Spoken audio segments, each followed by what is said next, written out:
Parque de los Deseos, Medellín, Colombia. Fue un proyecto que se hizo entre el año 2003 y 2004 por el arquitecto Felipe Uribe y su equipo, en el cual destacan Gerardo Lave y Jenny Nieto. En los años 90, Medellín era conocida como una de las ciudades más peligrosas del mundo por estar involucrada en una serie de cuestiones económicas, sociales y de violencia. Entre el año 2003 y el 2007 se apostó a una ciudad educada con la construcción de grandes equipamientos públicos, una ciudad para el encuentro ciudadano con nuevos escenarios y espacios públicos de calidad para todos. Se implementaron proyectos que reflejaban el interés por mejorar el sistema educativo a través de nuevas escuelas y bibliotecas parque con alto valor arquitectónico. Uno de estos proyectos socioculturales fue el Parque de los Deseos, un espacio público de carácter educativo, cultural y lúdico, en el cual se quiso revitalizar el planetario existente, ubicado en un gran predio en estigmatizadas comunas del norte de Medellín.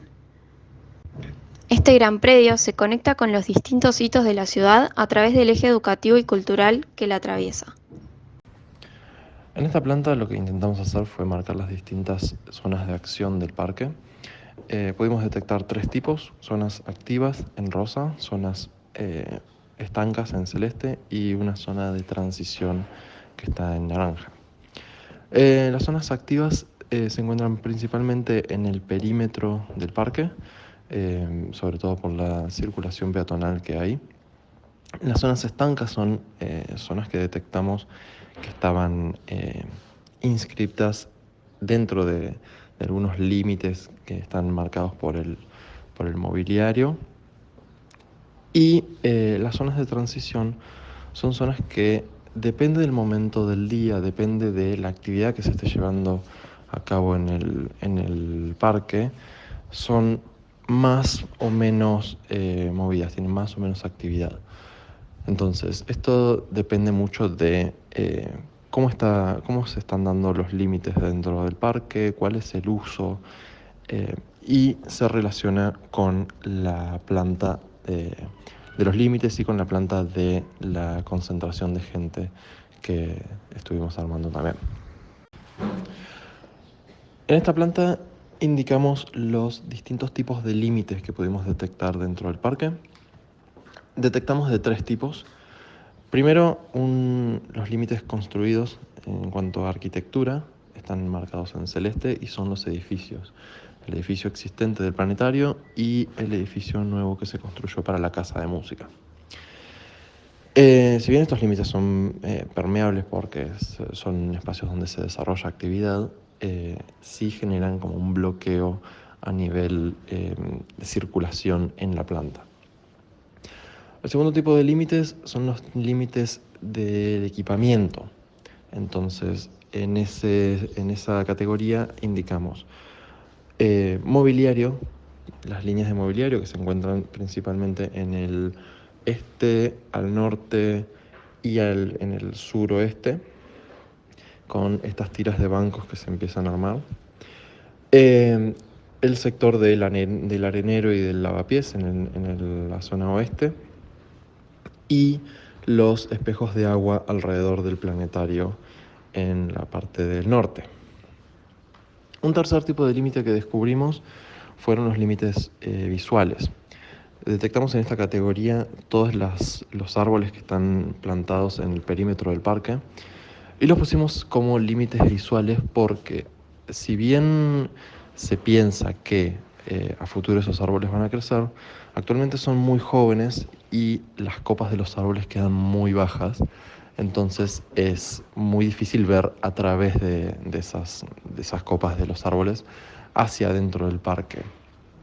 Entonces eso genera un límite visual desde afuera hacia adentro y viceversa, que es bastante denso, sobre todo también porque hay 2 y 3 filas de árboles en cada lateral. Relacionando las plantas de límites y las plantas de zonas dentro del parque, pudimos llegar a este corte donde podemos ver en 3 secciones distintas los distintos límites, cómo se van ubicando en la sección, y cómo eso ayuda a definir los bordes entre una zona y otra de las que detectamos, ¿sí? Entonces, en este corte del medio, por ejemplo, que es un corte que se desarrolla en la parte norte a través del espejo de agua, del planetario, podemos ver que a partir de la línea, de una de las líneas de mobiliario, la zona pasa de ser activa en el sector de llegada de la estación de tren y empieza a ser una zona estanca en la parte donde está la barranca de pasto, el espejo de agua y finalmente el edificio del planetario. Una cosa similar sucede en el corte de abajo. La primera zona es una zona activa que se corresponde con la vereda. Después de eso hay un límite bastante fuerte que es un banco que se desarrolla en un desnivel. Y entre esa zona, a partir de ese límite, mejor dicho, empieza a haber una zona estanca que se convierte, después de pasar por la pendiente, en una zona de transición, que es lo que te termina llevando hacia el playón central. En lo que respecta a la circulación, en esta planta lo que quisimos detectar fueron los distintos tipos de vías y de la manera de circular de la gente. El parque está ubicado en la zona norte de Medellín, entre dos vías bastante importantes. A la izquierda tenemos una de doble mano y a la derecha se encuentra la avenida Carabobo, que es una de las más importantes y es la que conecta todo este vial cultural que se quiso armar en la ciudad. Al mismo tiempo, detectamos otra manera de circular, es una de las principales del parque, que es la que está indicada arriba, en el norte, en color azul. Esa es la circulación del tren, que se corresponde con los primeros dos accesos importantes que están remarcados en el norte, a partir de las escaleras que bajan de las estaciones y de la circulación peatonal del lugar. Esos están marcados en rojo. Otros dos accesos principales son los que están en el oeste, a mitad de cuadra, y en la esquina sur. Esos accesos se dan por la existencia de la universidad en la vereda de enfrente, convirtiéndose el parque en un punto de encuentro para todas las estudiantes que acceden principalmente por esos dos puntos. En la zona sur tenemos esta calle indicada en verde, que es una calle peatonal, que genera mucha circulación de personas entre el edificio que está enfrente, que es un edificio de oficinas, y el parque. Y por último tenemos, marcado en el sur, lo que serían las bicisendas. Toda esta circulación perimetral hace que el parque reciba mucha cantidad de gente, por eso hace también que sea considerado uno de los nodos más importantes de este trayecto que marcamos en el plano de introducción. En lo que respecta a la concentración, en las plantas indicamos en color naranja las concentraciones de personas durante el día y en azul la concentración de personas durante el desarrollo de algún evento.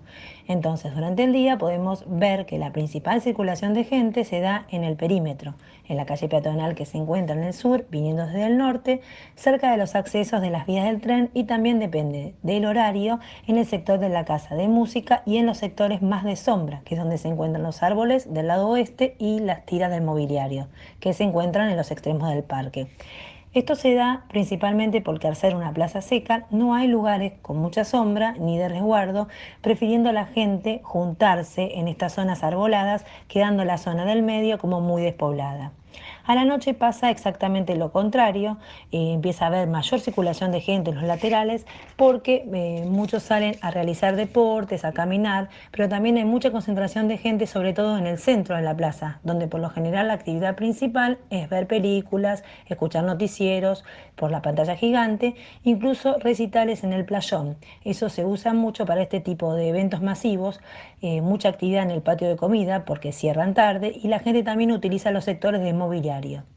Ya no vemos tanta circulación de gente en la calle peatonal en el sur, ya que en este horario las oficinas se encuentran cerradas y tampoco se ven los sectores de agua que durante el día se utilizan más.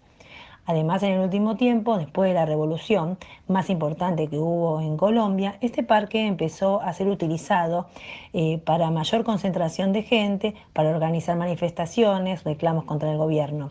Esto también tiene que ver con que es un parque que se reconoce dentro de la comunidad como un punto de encuentro para la gente y un lugar atractivo bastante importante. Lo que queremos mostrar en este corte y en los que siguen es el equipamiento y el mobiliario, y a través de las fotos mostrar cómo es la espacialidad y el uso que le da a la gente. El mobiliario, como las sillas, bancos, pérgolas y reposeras, y el equipamiento, es lo que le da una notable identidad a este parque. Acá vemos el gran arenero que separa dos grandes áreas de descanso. En el centro hay un juego sonoro, en el cual dos personas pueden escucharse a la distancia. En este corte vemos cómo con los desniveles se generan diferentes situaciones y espacialidades. Por último, este es el corte longitudinal que atraviesa tanto la Casa de la Música y el planetario, y acá se puede ver bien el desnivel natural que tiene el terreno, el cual se aprovecha para las gradas para ver el cine que se refleja en la fachada del planetario.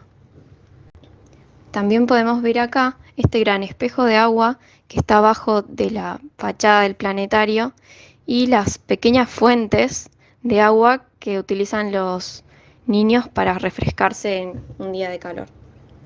En cuanto a la sustentabilidad, lo que podemos decir es que si bien es un parque con muy poca superficie permeable, se aprovechó la pendiente natural del terreno para generar espacios de descanso, recreación y juego a través de los desniveles. Creemos que el principal objetivo de este proyecto era brindar un espacio a la comunidad.